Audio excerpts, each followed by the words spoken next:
নমস্কার বন্ধুরা, আমি ছন্দা। কেমন আছো সকলে? আশা করি খুব ভালো আছো। আমিও খুব ভালো আছি। আমার আরও একটি নতুন ব্লগে তোমাদেরকে অনেক অনেক স্বাগত জানাই। তো বন্ধুরা, ঘড়িতে এখন 9:30 মানে 9:30 10টার মতো বাজে। তো এখন থেকেই আমার ব্লগটা শুরু করলাম। আর দেখতেই পেলে ভাতের হাঁড়িটা বসিয়ে দিলাম ওভেনে।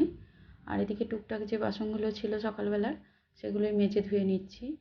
আর এই অভ্যাসটা আমার বরাবরেরই, কারণ বেসিনে যদি বেশি বাসন জমে যায় আমার ভালো লাগে না। এক তো বেসিনটা ব্যবহার করতেও অসুবিধা হয়, আর পরবর্তীতে অনেকটাই বাসন জমে যায়, মাজতেও অসুবিধা হয়, সময়টাও অনেক লাগে। তো টুকটাক যেটুকু সময় পাওয়া যায় সেইটুকু সময়ের মধ্যে যদি বাসনগুলো এভাবে ক্লিন করে তুলে নেওয়া যায় তাহলে কিন্তু অনেকটা কাজ এগিয়ে থাকে।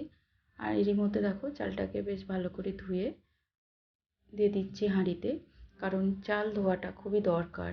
আমি তো একদম যতক্ষণ না চালের জলটা সাদা হয়ে যাচ্ছে ততক্ষণ পর্যন্ত ধুই।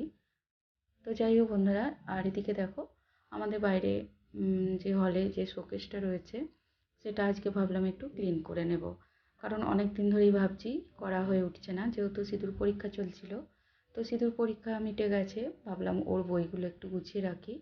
আর ওরই কালার পেন্সিল টুকিটাকি জিনিসপত্র, তারপরে ওদের ইউনিফর্ম, প্রজেক্টের ফাইল সমস্তটা এখানে থাকে। আর আমারও কিছু গল্পের বই, আমার দরকারি জিনিস, তারপরে শোপিস, কাঁচের বাসন এই শোকেসটার মধ্যেই রাখা হয়।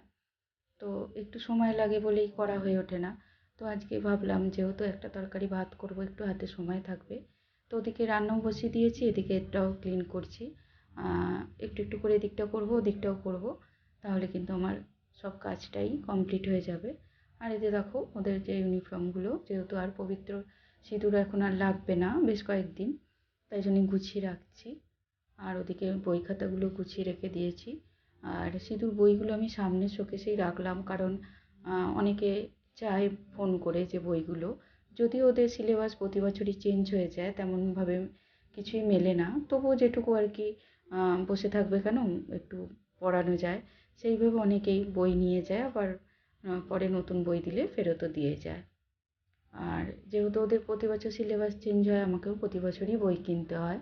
সেইভাবে যে বই রেখে দিয়ে কোনো উপকার হয় তা কিন্তু নয়। তবে পবিত্রর আর সিঁদুর প্রতিটা ক্লাসের বই আমি খুব যত্ন করেই রেখে দিয়েছি।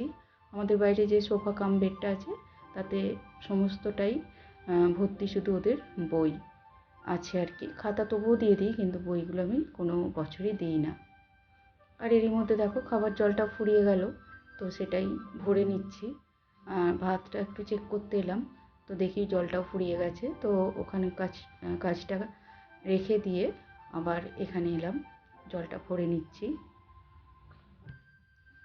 তো বন্ধুরা দেখবে অনেক সময় মনে হয় যে পুরো রান্নাটা কমপ্লিট করব বা এই কাজটার পরে এই কাজটা করব, তাহলে কিন্তু হয় না। কিছু কিছু সময় এমন থাকে যে এদিকে রান্না কাজ বা সাথে অন্যান্য কাজ এবং ক্লিনিং মানে ক্লিন করার কাজটাও যদি মাথার মধ্যে থাকে তাহলে কিন্তু সমস্তটা একটু একটু করে প্ল্যান করে করলে হয়েই যায়। আর এদিকে দেখো ডিম আলুটা সেদ্ধ করতে একসাথে দিয়ে দিয়েছিলাম, তো ডিমটাকে আমি লাল লাল করে ভেজে নিচ্ছি, নিয়ে আলুটাকেও ভেজে নেব। তো আলুটাকে ভাজতে দিয়ে গ্যাসটাকে স্লো দিয়ে আমি একেবারে চলে গেলাম ছাদে, কারণ ওয়াশিং মেশিনে জামা কাপড়গুলো কাচা হয়ে গেছিলো। তো ভাবলাম মেলে দিয়ে আসি, নাহলে পড়েই থাকবে। যদি ভাবি রান্নাটা কমপ্লিট করে আসবো তাহলে অনেকটা সময় পড়ে থাকবে।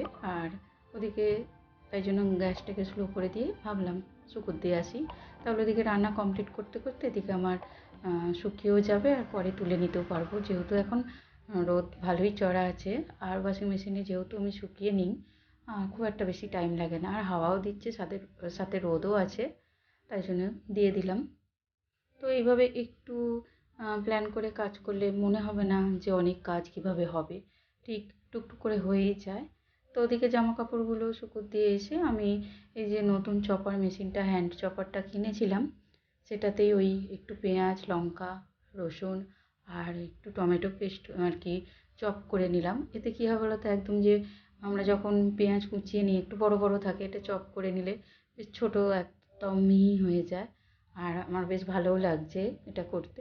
তো দেখো আলু আর ডিমটা খুব সুন্দর করে ভেজে নিয়েছি, আর এদের চপারে পেঁয়াজগুলোকে কুচিয়ে নিয়ে কিছুটা পেঁয়াজ এমনি ভেজে নিচ্ছি। আর কিছুটা পেঁয়াজ ওই যে টমেটো কাঁচা লঙ্কা রসুনের সাথে কুচিয়ে নিয়েছি, চপ করে নিয়েছি, সেটাও দিয়ে দেব। তার আগে আদাটা দিয়ে দিলাম। তো সমস্তটা বেশ ভালো রকম ভাজা হয়ে গেলে যেমন নর্মাল মশলা দেওয়া হয়, লঙ্কা গুঁড়ো, হলুদ গুঁড়ো, জিরে, ধনে, গরম মশলার গুঁড়ো, স্বাদ অনুযায়ী লবণ, সমস্তটা দিয়ে আলুটা ডিমটা দিয়েও ভালো করে কষিয়ে নেব। আর আজকে অন্যান্য কিছু আর রান্না করব না, যেহেতু মায়ের একাদশী আছে, তাই ভাবলাম শুধু ডিমের ঝোলটাই করি। আর এইভাবে যখন কষাচ্ছিলাম মনে হচ্ছিলো বেশ এইরকম কষা কষাই রেখে দিই। আর যেহেতু সিদ্ধান্ত নিয়েছি ডিমের ঝোল করব, না হলে কিন্তু ফ্রিজের মধ্যে আমার ডাল ছিলই, একটু কষা কষা রাখলে ডালটা দিয়ে মেখে খাওয়াই হয়ে যেত।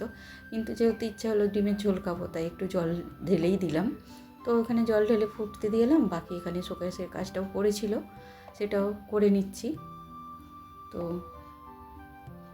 তো একসাথে দেখতেই পেলে আমার অনেকগুলো কাজ কমপ্লিট হয়ে গেল। জল ভরা, বাসন ধোয়া, জামা কাপড় শুকোতে দেওয়া, আর শোকেসটাও ক্লিন হয়ে গেল। তো মাথা ঠান্ডা রাখে এইভাবে যদি একটু আমরা সত্যি প্রতিটা গৃহবধূ আমরা অনেকেই করে, অবশ্যই করে, যে এইভাবে একটু বুদ্ধি খরচ করে প্ল্যান করে কাজ করলে কিন্তু সব কাজই করা হয়ে যায়। কিন্তু আগে থাকতে আমরা ভেবে ফেলি যে কোন কাজটা কিভাবে করব। তো কাজ যখন শুরু হয়ে যায় তখন কিন্তু ঠিক কাজ কমপ্লিট হয়েই যায়। তার আগে কিন্তু ভাবনা চিন্তা করলে হয় না অনেক সময়, যে বেলা হয়ে যাবে, থাক আজকে এই কাজটা পড়েই থাক, এরকম ভাবতে গেলে কিন্তু অনেক সময় অনেক কাজ আটকে যায়। তো যাই হোক, দেখো ওদিকে আমার শোকেস পরিষ্কার হয়ে গেছে, এদিকে রান্নাটাও কমপ্লিট, ডিমের ঝোল ফুটতে শুরু করে দিয়েছে। আর কালারটা কত সুন্দর এসেছে না? আমি কিন্তু একটু কাশ্মীরি লঙ্কা গুঁড়ো অ্যাড করিনি, আর আমরা যে নর্মাল লঙ্কা গুঁড়োটা খাই সেটাই দিয়েছি। আর দেখো আজকে গ্যাসের ওভেনের মধ্যেই, কড়াইয়ের মধ্যেই রেখে দিয়েছি ডিমের ঝোলটা। আর অর্ধেকটা গ্যাস পরিষ্কার করে নিয়েছি, বাকি বাসনগুলো মেজে ধুয়ে স্নান করে চলে এসেছি মানে শাশুড়ি মায়ের জন্য একাদশীর রান্নাটা করতেও একটু সামাদানার খিচুড়ি টাইপের করব, একটু সয়াবিন আলু দিয়ে একটু কাঁচা লঙ্কা খেয়ে ভেজে নিচ্ছে। এভাবেই করব, এভাবেই করি, ওনার ভারী পছন্দও হয়, পেটটা একটু ফুল থাকে। আর এখন একটু ফল খেয়ে নেবেন। তো যাই হোক বন্ধুরা, আজকের ভিডিওটা তাহলে এই পর্যন্তই রাখলাম। যদি তোমাদের আজকের ভিডিও কোথাও একটু ভালো লাগে তাহলে প্লিজ একটা কমেন্ট করে দিও, লাইক করো। আর যারা চ্যানেলে নতুন আছো, পারলে আমার চ্যানেলটা সাবস্ক্রাইব করে আমার পাশে থেকো। যারা অলরেডি করে দিয়েছে এই কাজটি, তাদেরকে অনেক ধন্যবাদ, অনেক ভালোবাসা। তাহলে বন্ধুরা, দেখা হচ্ছে তোমাদের সাথে খুব শীঘ্রই নতুন আরও একটা ব্লগে। ততক্ষণের জন্য সকলেই খুব খুব ভালো থেকো, সুস্থ থেকো। টাটা।